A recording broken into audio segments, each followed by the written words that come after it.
worth it nggak? Am I worth enough menerima ini atau tidak? Ya, apakah saya sudah memberikan yang terbaik? Apakah saya terjebak di zona nyamannya saya atau tidak? Ya, itu pelajaran yang saya belum pernah terima sebelumnya. Jadi, at least saya belajar, Pak Bob. Saya yakin juga learning partner di luar sana belajar itu ya. Terima uang, biasanya kita pikirin adalah belanja apa nih besok ya. Tapi Pak Bob, terima uang, ini gue berhak nggak sini terima sebanyak ini ya? Apakah sudah melakukan sesuatu? I learn a lot.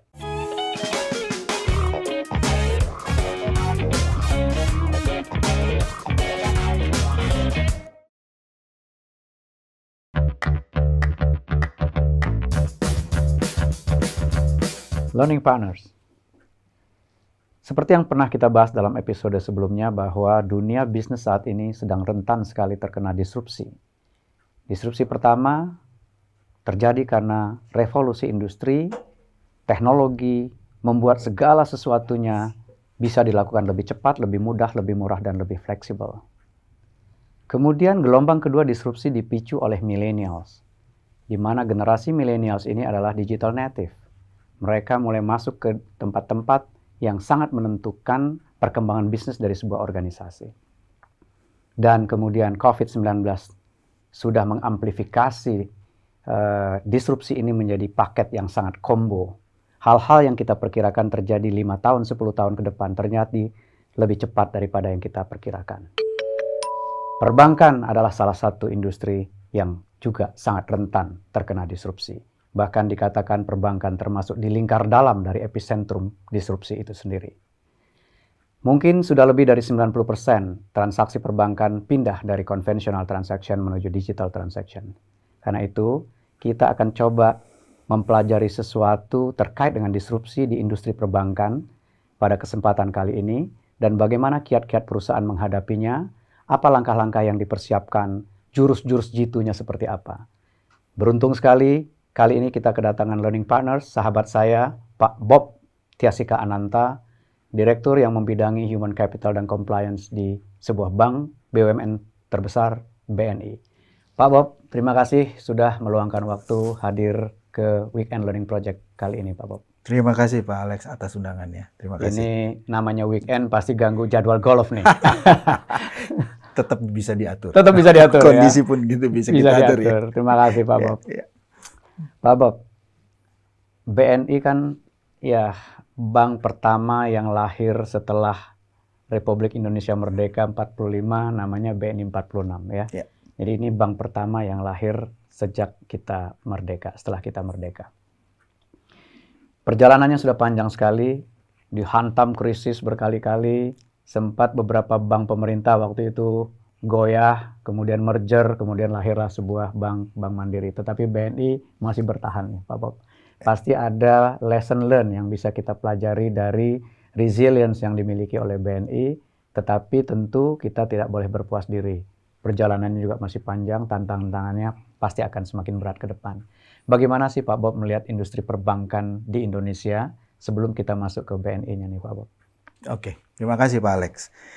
Tadi Pak Alex sudah membuka mengenai revolusi industri, mengenai milenial, ya, digital native, dan bahkan kemudian juga di era pandemi. Dan di sisi konteks tersebut, saya ingat waktu itu Pak Alex masih sebagai Deputy SDM IT di Kementerian BUMN menyebutkan bahwa COVID ini sebagai Chief Transformation Officer. Lebih efektif ya? Lebih efektif, Chief Transformation Officer. Jadi thanks to kondisi yang kemudian mengenforce hal-hal semacam itu. Tetapi memang sebetulnya kalau kita bicara perbankan, mungkin sejak 5-6 tahun sebelumnya, itu memang sudah dirasakan bahwa persaingan perbankan itu tidak hanya dengan bank itu sendiri. Tetapi dengan khususnya adalah fintech. Dulu orang menyebutnya fintech gitu ya, financial technology. Dan di sisi situ mereka memang memiliki sesuatu hal yang luar biasa dalam arti mereka memiliki user, memiliki pengguna dari produk atau jasa layanan teknologinya yang bisa jadi di sisi konteks layanan tersebut kemudian di-combine dan men-switch ke aspek finansial. Maka saya ingat mungkin sekitar 3-4 tahun yang lalu, kalau kita bicara dengan orang-orang dari telekomunikasi, dia bilang, ini kayaknya mungkin sekarang fintech ya, tapi mungkin 2-3 tahun lagi sebetulnya sudah techfin. Teknologinya yang di depan, baru kemudian finansialnya kemudian di belakang. Oke. Nah, kami di perbankan memang betul bahwa kami itu industri yang kemudian membangun infrastrukturnya dari aspek payment. Infrastrukturnya dari aspek financing, pembiayaan. Tetapi at the end, mau payment, mau kemudian pembiayaan, itu end usernya adalah para klien-klien customer kita yang di era sekarang mereka juga menggunakan aspek teknologi. Dan bahkan karena murahnya data dan kemudian unsur teknologinya atau digital itu semakin tersedia di mana-mana, itu memberikan satu pilihan-pilihan dan bahkan kemudahan-kemudahan yang amat sangat luar biasa. Artinya bagi kami di perbankan atau industri perbankan, mau tidak mau, suka tidak suka itu harus melakukan transformasi perubahan untuk menghadapi disruption tersebut. Atau ya kemudian sudah ke laut. Maka mungkin sekitar 9 tahun atau mungkin 10 tahun yang lalu Bill Gates bilang bahwa oke, perbankan tetap diperlukan, tetapi bank it's not necessary. Menarik. Itu saya ingat sekali karena statement itu artinya kalau bank which is kemudian dia seolah-olah tempat identifikasinya. Betul.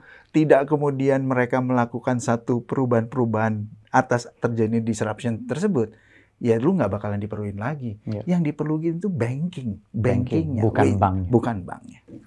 Menarik. Itu kira-kira itu di aspek industri. Learning Partners, sebetulnya ada kesadaran, ada awareness bahwa disrupsi itu terjadi dan kompetisi itu bukan dengan sesama bank, ya, karena ternyata technology company kemudian memberikan kemudahan-kemudahan kepada customer, kepada pelanggan, dan kemudahan-kemudahan itu beririsan dengan layanan yang selama ini diberikan oleh perbankan. Ini adalah awal dari sebuah transformasi, ya, menyadari bahwa dunianya berubah dan kalau kita tidak melakukan sesuatu, kalau terlalu bahasanya Pak Bob, ya kita ke laut begitu, Pak Bob. Setelah menyadari itu, apa yang dilakukan oleh manajemen? Ada 2-3 hal yang kemudian kita perhatikan. Pertama adalah bahwa waktu mungkin kita mulai di tahun 2000 bagi manajemen BNI sekitar 2012-an begitu, bahwa sebetulnya secara tadi kalau dibicarakan BNI ini adalah sebagai bank, mungkin saya quote-unquote menyebutkan bank pelopor gitu ya. Tahun 88 perbankan belum pakai IBM, kita sudah pakai IBM.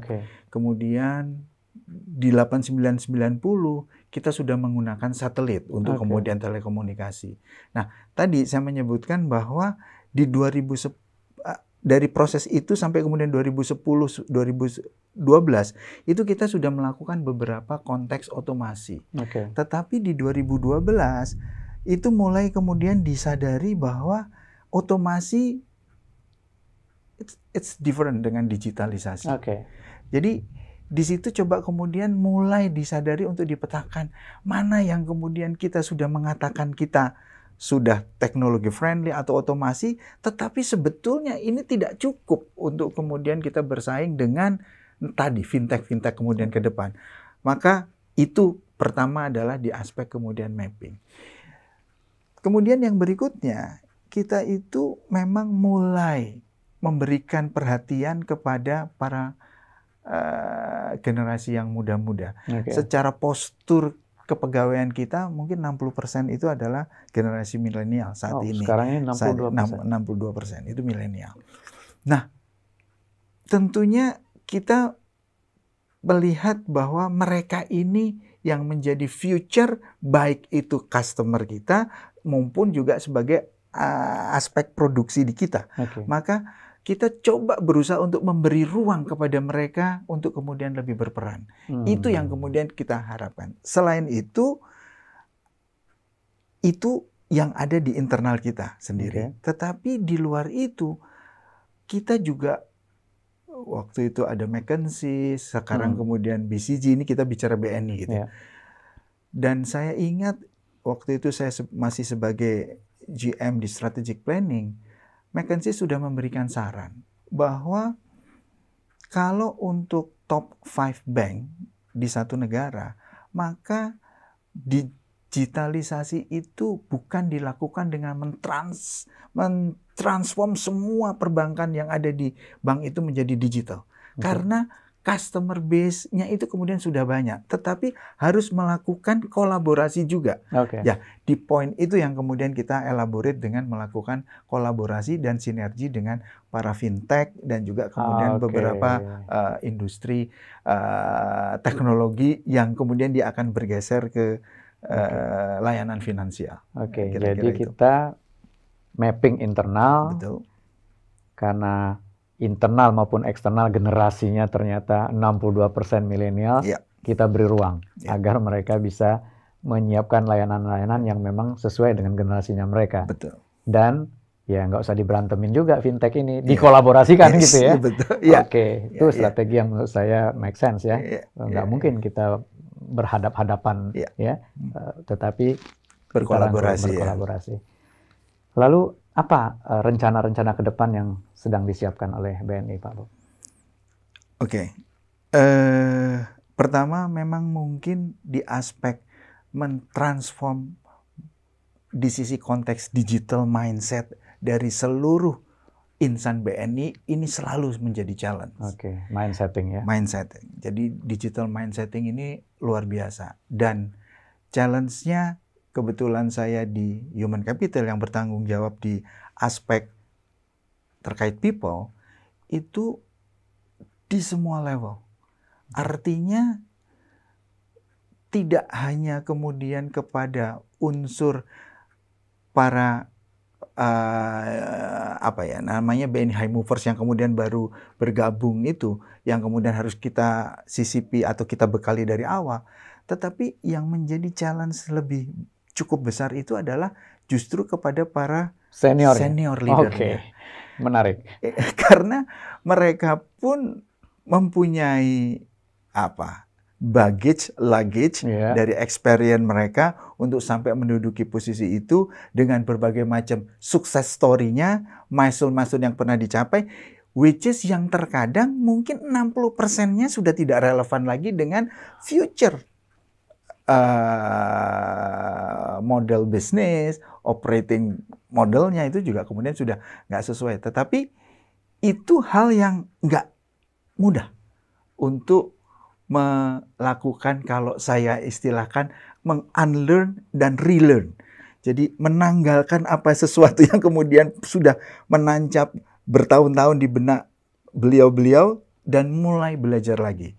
Nah, itu di sisi itu, dan itu hal yang cukup challenging.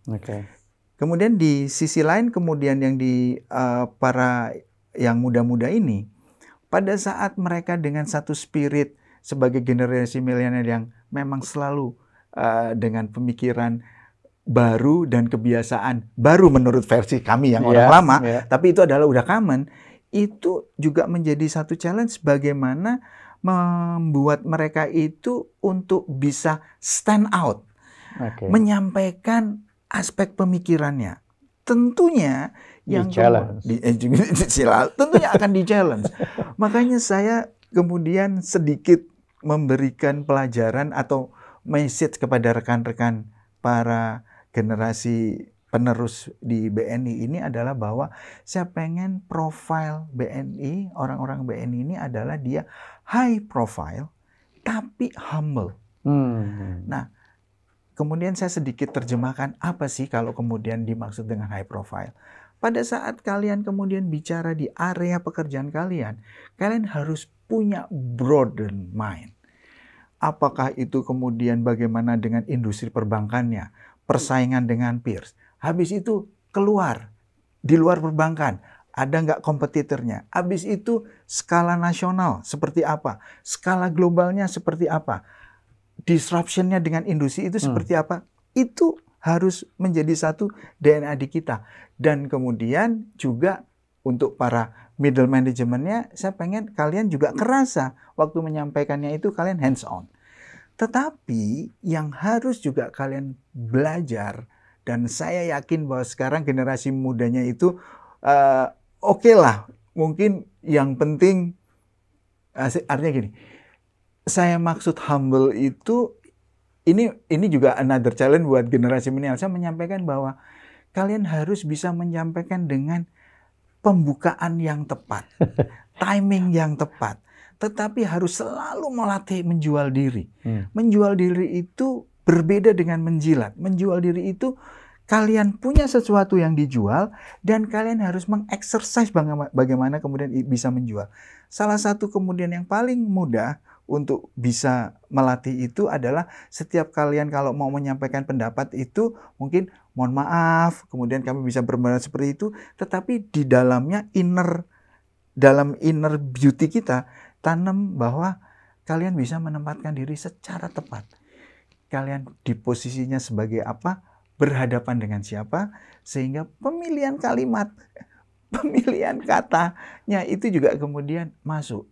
Pada saat entry itu kemudian masuk, pendapat-pendapat kalian itu sangat valuable dan para leader saya yakin itu akan mengapresiasi.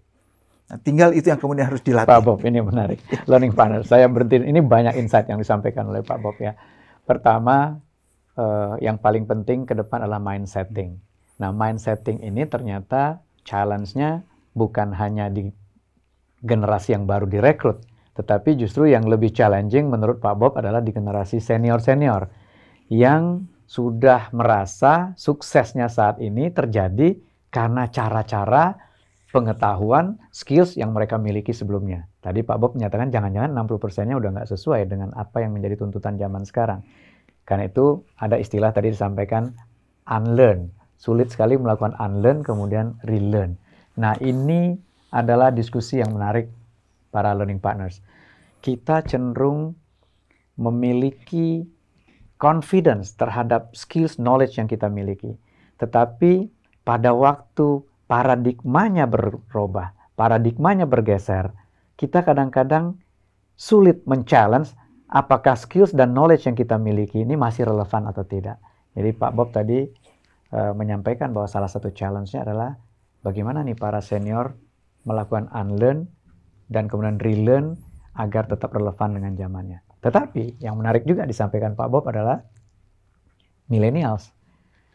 Relevan dengan zamannya, punya gagasan, punya energi, tapi kalau disampaikan pada waktu yang kurang pas dengan cara yang kurang pas, pintu ide itu untuk diterima bisa tertutup gitu. Jadi penting sekali juga millennials belajar bagaimana gagasan yang baik tadi disampaikan dengan cara yang baik. Karena kalau gagasannya baik disampaikan dengan cara yang kurang baik, nanti pintunya ketutup, lalu milenialsnya pada frustasi, gagasannya tidak bisa diterima dan lain-lain. Itu yang mau di-highlight ya Pak Bob. Betul sekali, betul sekali. Karena memang kemudian di sisi konteks baik itu, khususnya ini juga bisa kepada para leader. Orang suka bisa menganggap bahwa lu jangan di comfort zone terus gitu. Comfort zone ini di setiap layer yang saya kemudian bisa lihat kemungkinannya. Even kemudian di para leader itu sendiri. Okay. Nah, padahal kalau kemudian menjadi satu habit, kalau kita kemudian keluar dari comfort zone, itu tuh secara teori teman-teman semua bisa baca. Setelah dari comfort zone itu kan selalu akan menghadapi fear zone. Yep. Menjadi tidak confidence, menjadi kemudian hanya sebagai pendengar, gitu kan. Nah, untuk para leader, kadang-kadang yang muncul, dan saya bisa lihat, ada beberapa contoh kemudian yang saya lihat, yang keluar itu authority. Karena dia belum mau membuka ruang, tadi meng-unlearn, karena setelah itu harusnya masuk ke learning zone. Nah, di saat masuk ke learning zone ini loh, orang-orang itu kadang-kadang suka sulit. Ya, karena gelasnya penuh. Gelasnya Begitu penuh. diisi tumpah. Betul. Saya sedikit kemudian memberi tips versi saya.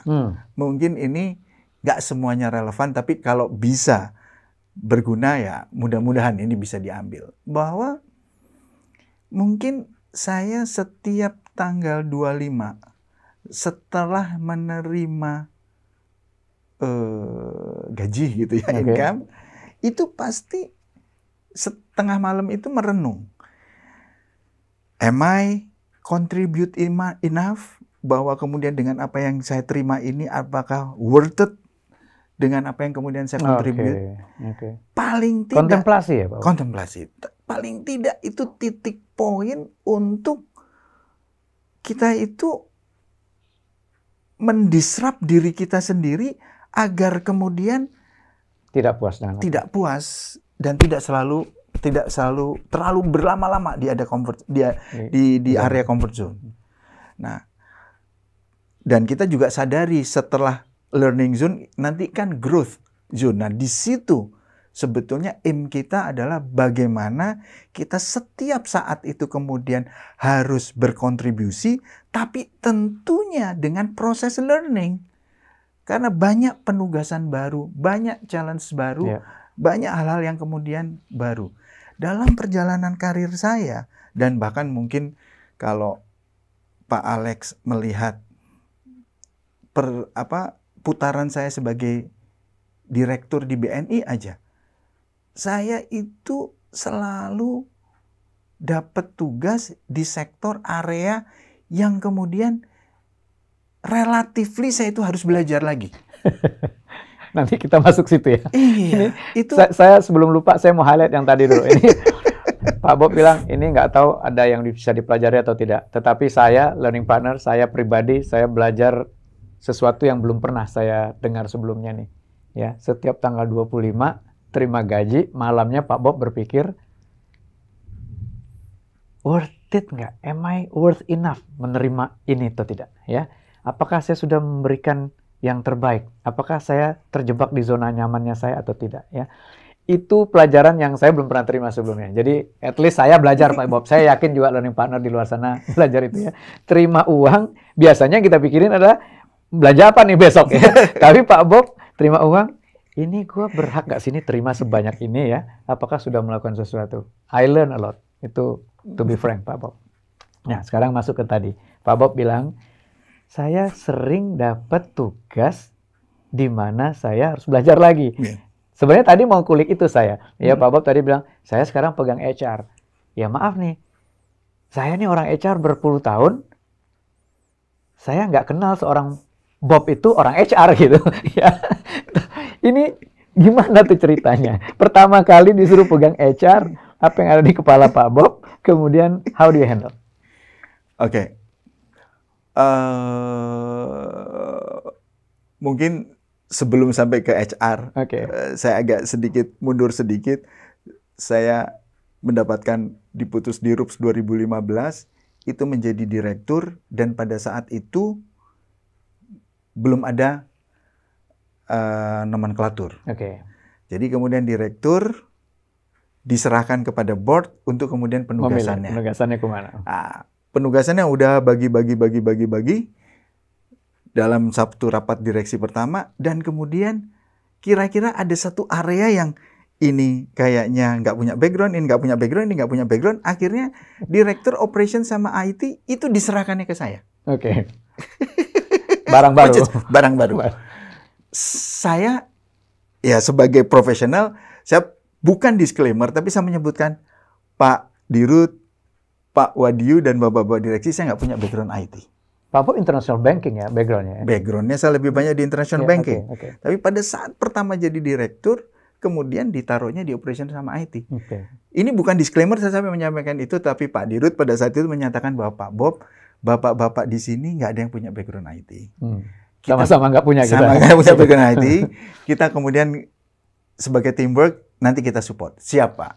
Tetapi saya mendapatkan satu buy-in di situ bahwa kita ini teamwork. Artinya bahwa accountability-nya itu bisa ada nanti di saya di operation sama IT. tapi responsibility-nya kemudian kita kerjain bareng-bareng. Itu menjadi satu modal saya pada saat itu. Setahun kemudian mulailah dilihat bahwa memang IT menjadi satu challenge, nggak bisa semata-mata kemudian hanya ada direktur IT-nya, tapi substansinya juga menjadi challenge. Akhirnya memang kita bentuk SVP IT. Nah, setelah ada SVP IT, baru saya masuk ke, yaitu direktur perencanaan sama operation. Direktur perencanaan sama operation, background saya memang kemudian ada di perencanaan, tetapi itu secara nature pekerjaan.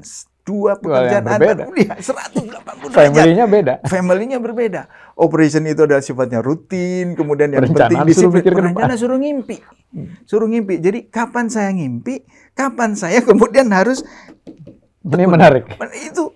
Dan dalam perjalanan karir saya suka melakukan dua pekerjaan yang kadang-kadang secara nature itu kemudian berbeda. Tetapi di poin itu saya, entah itu mungkin perjalanan dari Yang Maha Kuasa, saya mau tidak mau itu memang dipaksa untuk kemudian harus belajar. Dan itu secara natural memang kemudian saya diceburin di area-area yang tidak dalam comfort zone lo. Karena bukan dalam comfort zone saya. Pada saat saya kemudian sekarang ditugaskan di Direktur Human Capital dan kepatuhan Pak Alex, jangan lupa. Di situ ada area totally yang kemudian secara baik teknis dan sebagainya itu saya harus belajar banyak. Yaitu apa? Direktur Human Capital dan kepatuhan itu juga membaik hukum. Hukum, man. Hukum, gitu kan? Legal, gitu kan? Itu salah kemudian bisa ada. Nah, jadi memang kemudian dari dalam perjalanan penugasan saya itu, saya memang tidak henti-hentinya memang disuruh untuk selalu belajar. Saya beruntung karena dipaksa belajar. Dipaksa belajar. Nah, pada saat kita di Human Capital, mungkin begini, karena saya nature-nya kemudian seperti begitu, saya belajar pertama itu adalah sebetulnya dari anggota tim saya. Nah, anggota tim saya itu sebetulnya yang banyak memberikan pelajaran kepada saya karena dia melakukan sesuatu yang memang sudah dia lakukan di sebelum-sebelumnya. Tetapi seperti yang tadi Pak Alex, mungkin kata Pak Alex, saya baru dengar gitu, mengenai kontemplasi, saya selalu kemudian berpikir, is it something new added value yang kemudian saya harus contribute? Mereka mungkin melakukan sesuatu itu sudah lama dan sudah merasa oke. Tetapi saya yakin pasti ada sesuatu yang yang kemudian bisa.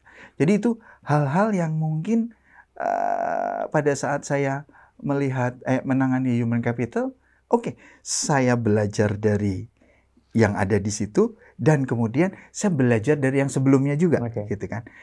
Plus kemudian memang kita banyak interaksi sama eksternal, konsultan, kemudian juga ada training yang kemudian memang kita relevan gitu, kemudian kita ambil. Tapi kira-kira memang dalam perjalanan karir saya itu kebetulan memang selalu disuruh belajar, dan bahkan yang paling belajar paling efektif menurut saya adalah kalau kemudian kita menghadapi problem. Karena di problem itu tanpa disadari saya bisa mendapatkan satu pelajaran 3-4 aspek sekaligus secara terintegrasi. That's called experiential learning. Betul. Learning partners. Satu lagi yang saya mau highlight dari Pak Bob tadi, statement yang begitu jujur menyatakan saya dipaksa belajar dan saya belajar justru dari tim saya. Ya, saya belajar lebih banyak dari tim saya. Biasanya kita merasa ya kita ngajarin tim kita lebih banyak gitu, tapi Pak Bob merasa ini dunia baru, saya dicemplungin ke situ dan saya belajar dari tim saya. Tetapi juga ada kesadaran, masa sih nggak ada nilai tambah yang saya bisa kasih? Ya, ini menarik nih Pak Bob. Saya tuh punya teori gudang Pak Bob. Teori gudang tuh begini, kalau orang udah kelamaan di gudang, itu beda dengan orang baru masuk ke gudang. Jadi kalau kita masuk pertama kali ke gudang, kayaknya ada tikus mati nih. Gitu. Tetapi orang yang udah terlalu lama di gudang, kadang-kadang udah nggak sensitif tuh. Ya. Nah, mungkin itu tadi yang Pak Bob katakan ya. Saya masuk, masa sih nggak ada sesuatu yang saya bisa cium untuk kasih nilai tambah untuk saya perbaikin gitu ya. Iya. Pak Bob, apa sih tantangan terbesar di tempat yang sekarang nih, ya human capital? Dan bagaimana Pak Bob melihat tantangan itu? Oke. Saya ada sedikit guidance buat saya kalau kemudian setiap kali belajar itu adalah bahwa ya tadi saya pakai istilahnya HAVE gitu ya. Hanya humble. Hanya mungkin adaptability. Nah, V-nya ini yang kemudian memang harus punya, yaitu visionary. Nah, visionary. Dan kemudian E-nya ini adalah engage. Nah, di sisi konteks tadi dengan humble dan engage, itu adalah kemudian kita bagaimana memang mendengarkan listening dari mereka, sesuatu yang kemudian memang best practice-nya dari apa yang sudah mereka lakukan, walaupun terkadang mereka suka terjebak yang seperti tadi Pak Alex bilang bahwa teori gudang gitu. Dia merasa ini udah best practice, ini udah best practice. Tetapi di konteks tadi mungkin dengan visionary-nya saya sebagai leader dan kemudian engagement-nya saya kemudian menjadi anggota timnya dari mereka, kita coba dong ngelihat keluar. Which is kemudian paling gampang dengan tetangga dekat. Next-nya mungkin dengan industri lain. Dan ini rata-rata teman-teman yang kemudian ada di tim, kadang-kadang suka terjebak bahwa enggak ini udah oke, ini udah oke. Ini kemudian sesuatu yang ada hal yang sudah berjalan begitu lama. Nah, maka di poin-poin itulah kemudian saya masuk. Tentunya di sini juga ada approach empathy gitu, di mana sehingga mereka itu tidak selalu kemudian merasa dilihat kurang dan kemudian disalah-salahkan, tetapi kita ajak bersama ini untuk menjadi satu perbaikan di area ini. Secara teori mereka penuh kesadaran bahwa apapun organisasinya, key success factor itu memang selalu ada di dua. Satu people, dua IT sekarang itu. Nah, atau proses gitu. Nah, di people apapun perusahaannya, apalagi kemudian perbankan gitu. People itu kemudian penting gitu. People itu yang kemudian kalau kita mau bicara perubahan, transformasi, kemudian dilihat bahwa kita harus ngerubah corporate culture. Corporate culture, lihat lagi intinya siapa? People. Very good. Nah, people. Nah, itu yang bahwa tanpa kita menyadari kita sebagai orang yang mengurus human capital untuk merubah people, maka transformasi ya sekedar, atau perubahan itu sekedar itu. Jadi itu yang kemudian penuh saya kemudian genjot untuk kemudian teman-teman itu menyadari. Jadi ini nggak hanya cuma menggugurkan kewajiban. No. We have a very not only strategic, tapi immaterial benefit atau immaterial kontribusinya itu luar biasa. Maka saya bilang bahwa kalau kita kerja di human capital, jangan berharap untuk mendapatkan tanda jasa. Kalau orang merasa happy, posisinya dia puas, dia mungkin juga tidak menyatakan, kalau thanks-nya mungkin basa-basi, tapi itu kan tugas lu. Pada saat lu kecewa, dia dikecewakan, udah habis dah. Komplain kemudian akan datang banyak, dan kita kemudian coba harus dengar dengan sesuatu. Tapi untuk meredam dan bagaimana kita memanage emosi kita sebagai orang pun gitu, saya bilang bahwa yuk kita niatkan dalam hati kita, kalau orang ngurusin orang, gajinya tuh dua loh. Satu gaji di duniawi, dua gaji di akhirat. Menarik. Nggak pernah tahu. Nggak pernah tahu. Jadi apa yang kita lakukan nggak harus kemudian reward return-nya itu kemudian langsung dan kemudian bisa beyond dunia. The life after kita nggak pernah tahu. Jadi menarik. Please, sering dengar lagu Umar Bakri, sering dengar kemudian tugas guru, cuma mengantar sampai stasiun, habis itu murid-muridnya naik kereta menuju kemana-mana, dia dada-dada. Gaji pegawai negeri Umar Bakri gitu, tapi ada value more than that kalau kita ngurusin people. Pak Bob, ini dalam sekali ya. Biasanya komunitas HR berdiskusi dengan cara yang seperti ini. Tapi lagi-lagi, tadi kan saya katakan Pak Bob ini kan berangkatnya dari bisnis, ya. Tetapi punya filosofi yang begitu dalam ya. Kalau ngurusin orang, rewardnya bukan cuma di dunia nih, ya. Ini juga something yang kalau orang itu merasa dibantu ya, karirnya berkembang, kompetensinya naik, itu amalnya sampai nanti gitu ya. Itu luar biasa Pak Bob.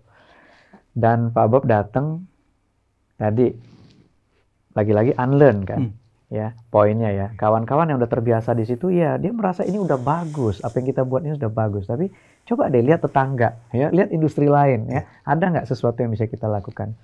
Pak Bob dari pengalaman di bisnis ya, terutama di international banking, ada nggak yang bisa Pak Bob bawa untuk kemudian memberikan nilai tambah itu di HR? Ada pengalaman penting yang barangkali bisa, oh iya dulu di bisnis saya menghadapi begini-begini gitu. Iya. Mungkin saya suka nge-share sedikit kepada rekan-rekan di HR bagaimana saya tanpa ilmu HR tapi memanage orang. Oke. Waktu itu saya ditugaskan sebagai GM di BNI Hong Kong. Oke. Gitu. Orang nomor satu nih ya? Orang nomor satu. Okay. Orang nomor satu. Di sana seingat saya ada anggota timnya 35 orang. Oke. Nah itu juga hal yang kemudian saya belajar, tidak tahu teorinya, tapi kemudian memang permasalahan yang dihadapi itu khususnya kemudian sentrifugalnya itu ada di orang. Saya harus menangani hal tersebut. Apa kemudian yang saya coba sharing dengan mereka bahwa pada saat itu saya datang di bulan Desember dalam kondisi ternyata tahun itu tuh cabang BNI Hong Kong tuh untung, tetapi untungnya itu karena ada beberapa kerugian yang diabsorb sama kantor pusat. Nah, kalau itu kemudian dikeluarkan, dia kemudian rugi. Jadi start dari itu. Tetapi yang menjadi satu challenge sebagai satu orang nomor satunya di situ, saya datang 27 Desember, kemudian minggu kedua Januari, di sana itu selama ini setiap tahun itu adalah kemudian bagi bonus. Kemudian GM yang lama karena ada surat usulan seperti itu sudah mengatakan kepada khalayak bahwa let's new GM decide. Saya jadi orang nomor satu di situ paling bertanggung jawab secara bisnis, secara hitung-hitungan harus tidak mungkin membagikan bonus. Artinya harus mengambil keputusan yang tidak populer di titik awal kepada anggota tim saya yang akan mensupport saya. Masuk Desember, Januari langsung ambil keputusan yang nggak populer. Bonus yang biasanya dibagi, Pak Bob putuskan tidak dibagi. Nah, apa yang waktu itu saya lakukan bahwa saya melakukan presentasi mengenai financial performance. Mereka semua tahu, kelihatan kemudian untung, tapi saya pecah karena kemudian kebetulan saya orang finance, orang accounting, jadi kalau lihat angka itu bisa saya ngajak ngobrol. Makanya saya angka saya ajak ngobrol ya. Saya ngobrol dengan angka itu di depan semua pegawai-pegawai. Pada saat kemudian saya ajak ngobrol, kalau ini kemudian hilang, kita posisinya gimana ya? Mereka kemudian, ini posisinya rugi. Akhirnya saya tidak mengatakan di presentasi di situ bahwa kemudian kita tidak bagi, tapi habis itu saya bilang kemudian tidak dibagi. Di situ pelajaran pertama saya adalah bagaimana membuat orang bisa menerima keputusan itu tidak populer sepanjang kemudian kita bisa melakukan komunikasi itu secara baik. Padahal terus terang saya kerja di culture baru. Ya. Dengan local staff, orang-orang lokal sana Itu yang orang Hong Kong. Orang Hong Kong. Oke. Orang Hong Kong. Dan mereka bisa terima. Mereka bisa terima. Mereka bisa, bisa, tapi mereka kemudian bisa terima. Oke. Itu pelajaran yang kemudian saya sampaikan kepada teman-teman di human capital itu adalah bahwa yes, we make a strategy and policies, but please communicate. Karena komunikasi itu menjadi salah satu kemudian kunci orang-orang kemudian itu bisa menerima. Kalau kemudian kita ngomong ada 10% yang kemudian masih nggak nerima, oke. Itu satu challenge, tapi itu saya udah bilang itu kemudian oke. Itu pelajaran yang pertama. Kemudian habis begitu, yang juga saya coba share kepada teman-teman bahwa pada saat perjalanannya, maka kami melihat di 2008 itu kan memang krisis sifatnya lebih global. Yeah. Wall Street drop, jatuh, segala macam jatuh. Padahal portfolio cabang BNI Hong Kong itu 70-an% itu ada di marketable securities. Itu kenanya kemudian dalam. Yang menjadi lucu, yang memang kemudian saya coba harus jelaskan kepada anggota tim saya bahwa di Amerika krisis, di Eropa krisis, di Indonesia belibur tuh pada berlibur ke pantai. Kenapa? Karena Indonesia itu ekonominya komoditinya lagi naik-naiknya. Yeah. Itu batu bara, itu sawit, mereka oke. Nah, jadi kita harus lakukan perubahan. Apa yang kemudian kita harus lakukan perubahan? Bisnisnya, model bisnisnya. Kita harus shifting portfolio yang tadinya banyak di marketable securities, kita mulai geser ke trade. Pembiayaan-pembiayaan yang sifatnya kemudian, karena kita di sini menjadi wajahnya Indonesia, ya Indonesia related business yang kemudian kita garap. Nah,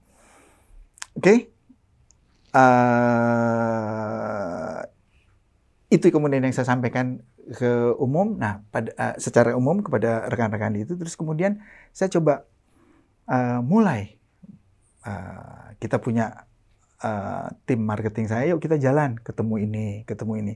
Tapi setiap pulang kemudian mengatakan bahwa Pak, kita nggak bisa biaya ini, kita nggak punya experience di financing kemudian dengan asuransi. Ini kita nggak punya gini, kita nggak bisa lakuin gitu. Artinya di situ kita mau berubah, tapi tim ini nggak pas dengan, atau dia nggak mau melakukan satu belajar, nggak mau keluar dari comfort zone tadi gitu kan. Nah, kemudian apa yang ini mulai ngurusin orang nih. Apa yang kemudian saya lakukan, kemudian saya petakan bahwa kita harus cari orang capability baru. Nah, pada saat mencari capability baru ini secara natural, tapi kemudian juga kita desain bahwa rekan-rekan yang ada ini kemudian harus kita lepas, manage out. Nah, memanage out ini kembali lagi di awal sudah mengambil keputusan tidak populer, di tengah jalan kita harus memanage out. Dari 33 pegawai, jumlah pegawai, itu setahun pertama saya melepas 9 orang. Sepertiganya. Wow. Hampir sepertiganya.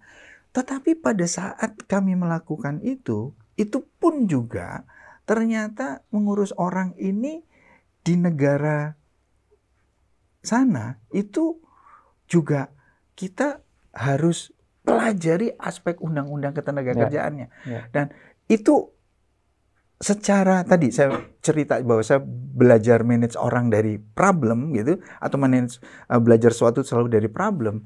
Akhirnya kemudian nanya dulu dengan kita punya retainee lawyer, kemudian bahkan pada saat saya agak lucu juga waktu saya menghentikan salah satu orang yang mungkin salah satu troublemaker di situ, itu tuh teman-teman di situ malah yang kemudian pro saya lapor polisi, kemudian siap-siap, kemudian saya datang, saya dijagain, saya bilang, loh ada apa? No. Pokoknya ya begitu masuk ke ruang, ada yang datang, Pak, saya menemukan senjata tajam dari orang kemudian bicara. Di laci, emang kenapa? Dia oke-oke aja gitu. Tapi juga misalnya saya ada pelajaran bahwa, kalau kemudian kalau dia mau tetap di sini, gajinya saya turunin sepertiganya. Oke. Nah, untung saya punya lawyer. Dia langsung bilang bahwa, kamu nggak bisa, itu melanggar hukum. Nurunin gaji itu nggak mungkin gitu, nggak bisa. Jadi udah berhentiin aja. Nanti kita buka, lu melamar aja gitu kan. Jadi dan ternyata akhirnya dia juga bisa nerima. Tapi kembali lagi tadi, bagaimana kemudian memanage keputusan-keputusan yang tidak populer kepada calon yang bakal kemudian seperti itu sampai kemudian itu bisa menerima. Itu pengalaman saya memanage orang yang memang nggak gampang. Tetapi membuat saya juga bahwa kalau kita dengan niatan penuh for the sake of optimizing company dan tidak ada personal interest, itu saya mengatakan bahwa lu yakin aja, tapi memang lu capture semua area yang kemudian itu. Nah ini yang satu hal yang kemudian juga saya share dengan anggota tim saya. Pak Bob, ini penting. Walaupun bukan orang HR per se, tapi sebetulnya Pak Bob sudah menjalankan kegiatan-kegiatan yang domainnya adalah domain HR. Dan kalau kita di HR kan pekerjaan yang paling menyenangkan itu merekrut orang ya. Dan pekerjaan yang paling tidak menyenangkan itu memberhentikan orang. Dan Pak Bob sudah melakukan itu ya. Bagi bonus pekerjaan yang paling menyenangkan. Tapi memberitahu bonus tidak dibagi, itu pekerjaan yang paling tidak menyenangkan. Learning Partners, ada dua hal yang disampaikan Pak Bob dengan cerita yang lumayan menarik buat saya ya di negara lain. Pertama tadi, keputusan yang tidak populer seringkali kita harus buat, ya, terutama dalam mengelola manusia. Jangan takut sepanjang komunikasinya dilakukan. Jadi tadi Pak Bob menyampaikan sebagai orang HR kadang-kadang kita membuat keputusan yang tidak populer. Komunikasi yang penting, itu nomor satu. Kedua tadi, pada saat organisasi membutuhkan capability yang berbeda, kita harus jujur menyatakan kepada tim kita bahwa kita sekarang butuh ini. Kalau kamu tidak bisa equip itu, nggak bisa lakukan unlearn dan relearn sesuatu yang baru, ya barangkali kita sepakat untuk tidak sepakat. Dan kemudian di manage out. Saya kira itu keberanian yang kawan-kawan bisnis sudah terbiasa melakukan itu ya. Kalau nggak deal ini nggak menguntungkan, ya ditinggal saja gitu. Tetapi teman-teman HR mungkin enggan melakukan kegiatan yang tidak populer itu. Nah, itulah yang dibawa oleh Pak Bob sebagai orang bisnis ke HR ya. Jangan takut bikin keputusan yang tidak populer sepanjang dikomunikasikan, dan jangan takut bilang no deal kalau memang dealnya tidak menguntungkan. Dan itu poin penting buat HR sebetulnya, Pak Bob. Pak Bob, ini menarik ya. Transformasinya udah tahu mau kemana, sudah dipersiapkan langkah-langkahnya, dan sekarang Pak Bob pegang HR. Apa yang fundamental Pak Bob lakukan membenahi sistem HR agar bisa support rencana transformasi tadi, Pak Bob? Mungkin karena saya juga terus terang saya banyak belajar dari Pak Alex. Waktu Pak Alex sempat bergabung 2 tahun sempat di BNI. Kos sebentar di sana. Sebagai SVP HR, banyak konsep teori HR fondasinya diletakkan oleh Pak Alex. Nah, itu menjadi hal yang saya cukup confidence. Tapi memang selalu menjadi satu challenge adalah bahwa di aspek eksekusi, implementasi, dan juga kemudian adjustment, modifikasi dengan kemudian terhadap perubahan. Yes, very good. Terhadap perubahan. Nah, sekitar baru 3 bulan yang lalu bahwa kita melakukan transformasi di organisasi HR kita, Pak. Oke. Ya. Tidak dari sisi konteks kemudian fungsinya totally different, tetapi penguatan-penguatannya kemudian kami lakukan. Nah, salah satu yang memang saya lakukan penguatan di konteks transformasi itu adalah bisnis partner. Oke. Jadi kami lakukan penguatan di bisnis partner karena saya meyakini bahwa di bisnis partner ini yang akan menjadi penjembat, liaison untuk mendekatkan antara kebutuhan dengan karena user itu adalah stakeholder kita, tetapi tujuan dari bank ini juga merupakan bagian dari stakeholder kita yang kemudian harus dicapai. Mendekatkan itu. Teman-teman HR yang sekarang kemudian ada di bisnis partner, memang nanti juga masih dalam proses untuk melengkapi tim itu juga orang-orang yang dia juga punya sentuhan juga pernah di bisnis sebagai user. Sehingga mereka gap-gap itu kemudian coba makin didekatkan. Nah, hal ini yang secara substansi itu pengen kami atau sedang kami kembangkan. Selain fondasi yang udah disampaikan di awal waktu Pak Alex itu di sisi konteks digitalisasi atau data. Itu IT terus kemudian kita kembangin.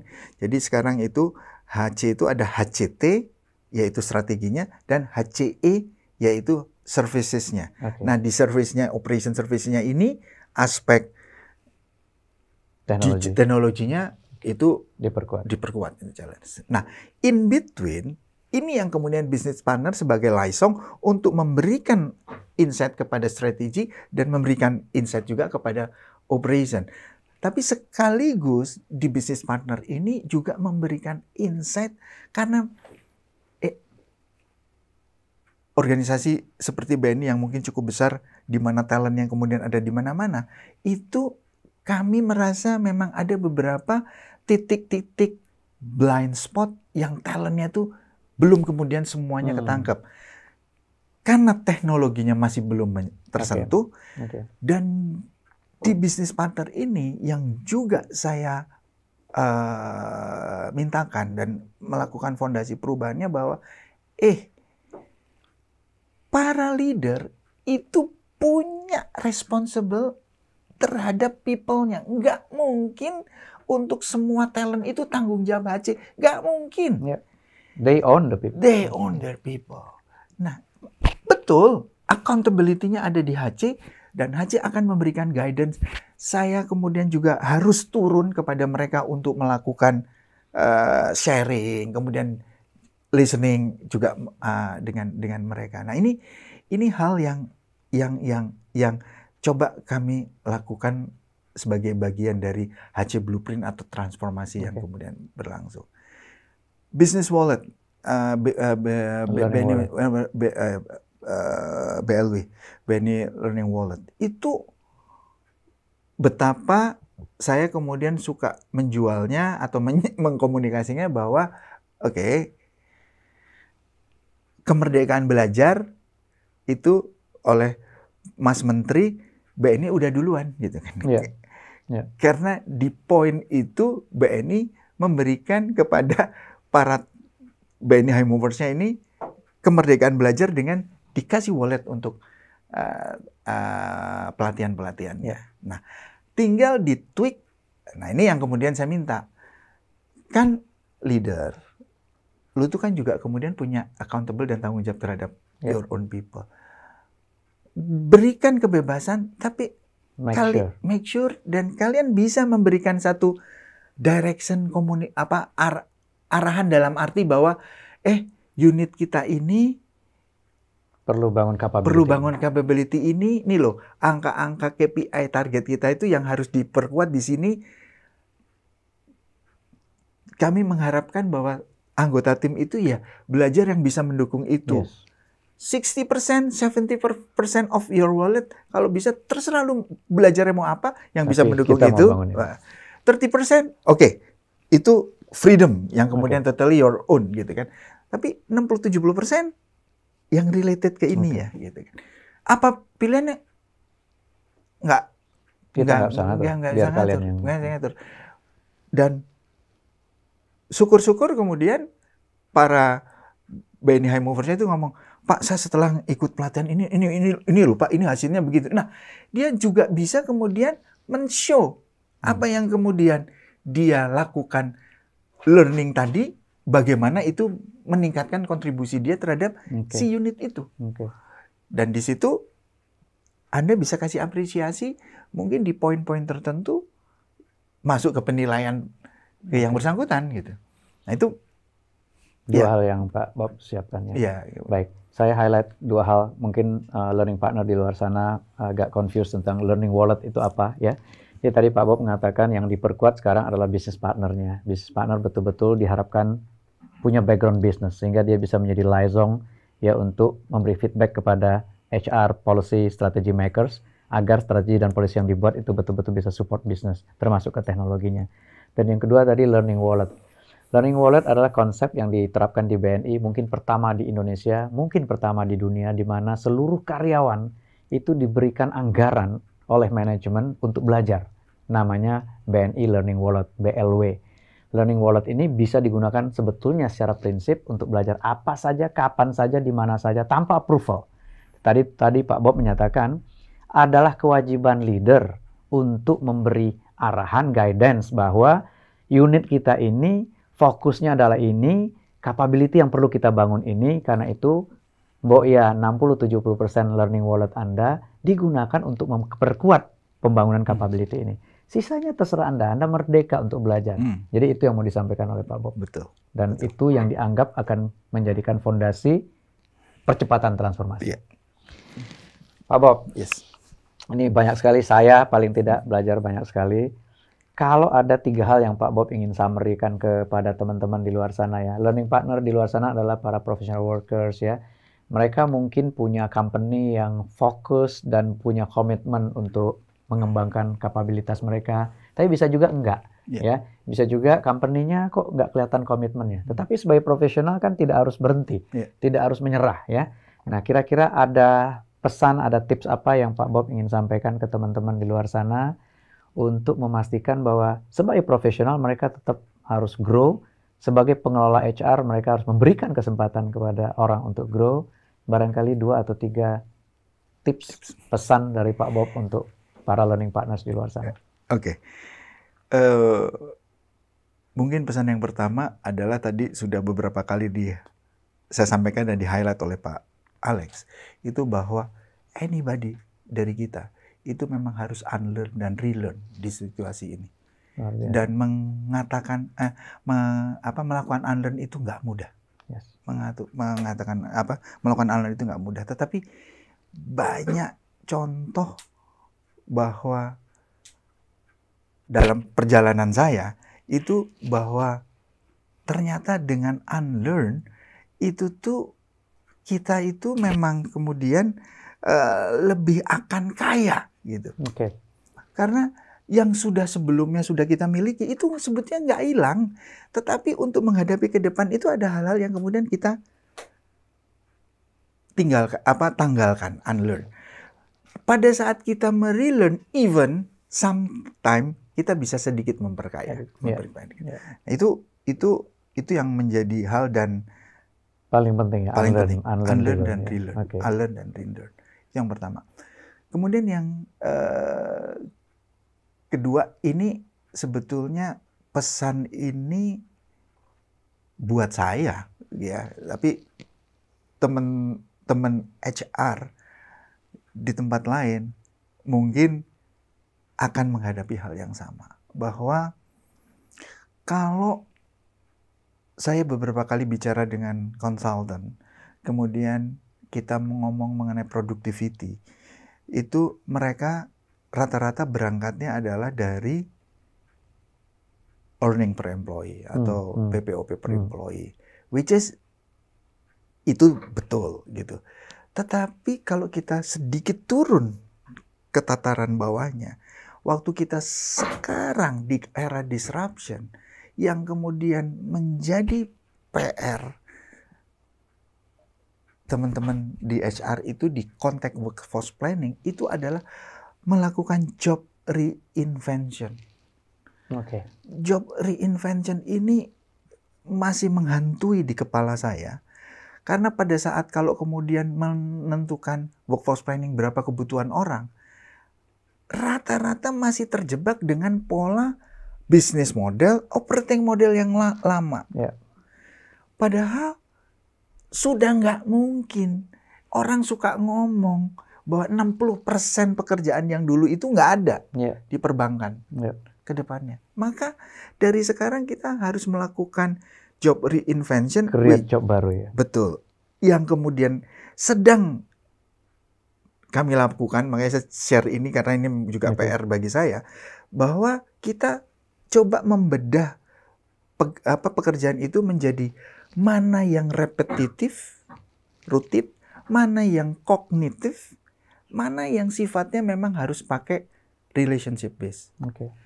Nah, dalam satu pekerjaan pun kita bisa sebagai teller, let's say, kalau di bank, atau sebagai administrasi kredit. Pekerjaan itu coba mau kita pisah lagi mana yang routine repetition, cognitive, sama yang human relations. Nah, pada saat kita bicara ini job dikonstruk, dipecah, tapi kemudian kalau yang rutin, mana yang kemudian kita bisa gantikan dengan teknologi, AI, robotik. Nah, tapi kalau kemudian yang kognitif, oke, ada sebagian yang bisa kita gantikan, tapi yang ide-ide itu mungkin tetap nggak bisa. Relations, kalau yang sifatnya itu bisa dengan chat box atau apa, tapi kemudian yang konteksnya itu sentuhan manusia, kemudian baru kemudian kita job reconstruct. Nah, atas dasar itu harapan kita itu kita bisa lebih firm menetapkan workforce planning, dan utamanya adalah bahwa selalu kita di HR itu, tadi Pak Alex juga udah ngebuka dengan kalimat bahwa butuh orang dong saya, ini target naik, harus tambah orang, harus tambah orang. Selalu berangkatnya kemudian dari situ. Nah, bagaimana kita bisa mengkomunikasikan dengan baik dengan sesuatu analisa, kajian atau dasar gitu, justifikasi yang kemudian mereka juga akan kemudian bisa terima. Memang itu challenge. Kadang pakai transisi, kadang kita juga masih ini nggak tercapai gara-gara minta Pak Bob pedit banget, minta orang aja kemudian ini segala macam. Siap. Itu bagian dari proses transisi. Tapi looks nanti kemudian di titik tertentu dia kemudian akan ada itu. Jadi dua hal itu yang saya ngelihat bahwa di area HR yang kemudian masih perlu penting gitu ya untuk kemudian saya share kepada para learning partner lah. Versi saya ya. Ini relevan menurut saya, learning partner. Ada dua hal yang disampaikan oleh Pak Bob. Pertama, terkait dengan kepada profesionalnya ya. Tantangan terbesar kita adalah melakukan unlearn dan relearn. Ini semua orang menghadapinya, termasuk saya, termasuk Pak Bob ya. Apa yang kita ketahui, kita anggap itu adalah yang paling benar. Sulit sekali kita untuk bisa menerima kenyataan bahwa jangan-jangan dunianya sudah berubah, apa yang kita pahami tidak lagi relevan dengan itu. Ini tantangan semua orang. Ya, tadi Pak Bob menyatakan itu juga yang paling penting. Dan yang kedua adalah untuk pengelola HR. Job, Pak Bob menyebutnya job reinvention. Ya. Memang World Economic Forum memperkirakan 80 juta lebih job-job yang sekarang ini ada akan hilang, ya, akan melebur, akan decline. Tetapi akan ada 90-an juta job baru yang akan lahir. Dan job baru ini butuh skills baru, butuh knowledge baru, butuh behavior baru. Tantangan HR ke depan adalah bagaimana melakukan kajian terhadap job yang ada sekarang ini. Tadi Pak Bob memisahkan mana yang repetitif, mana yang kognitif sifatnya, mana yang human relation sifatnya. Dan yang repetitif, sudahlah, ini jangan direkrut lagi yang begini, ya, karena ini pekerjaan akan mudah sekali digantikan oleh teknologi. Nah, ini tantangan terbesar kita. Job yang ada sekarang, bagaimana direkonstruk agar dia tetap relevan, mengikuti transformasi bisnis yang direncanakan. Saya kira itu learning yang saya bisa tangkap, Pak Bob. Terima kasih sekali lagi. Sukses untuk transformasinya. Saya yakin pekerjaan Pak Bob tidaklah ringan. Ya, berhadapannya bukan hanya dengan mind setting internal tadi, tapi berhadapan juga dengan industri yang berubah, dengan fintech akan menjadi techfin, ya, teknologinya akan lebih dominan. Tetapi yang paling penting adalah yang saya juga mau catat, kerja di urusan manusia ini returnnya bukan hanya di dunia, tetapi menurut Pak Bob ada return lain di alam sana yang akan kita nikmati sebagai reward yang pantas. Terima kasih Pak Bob, sukses selalu. Learning Partner, sampai ketemu lagi. Salam Learning Partners.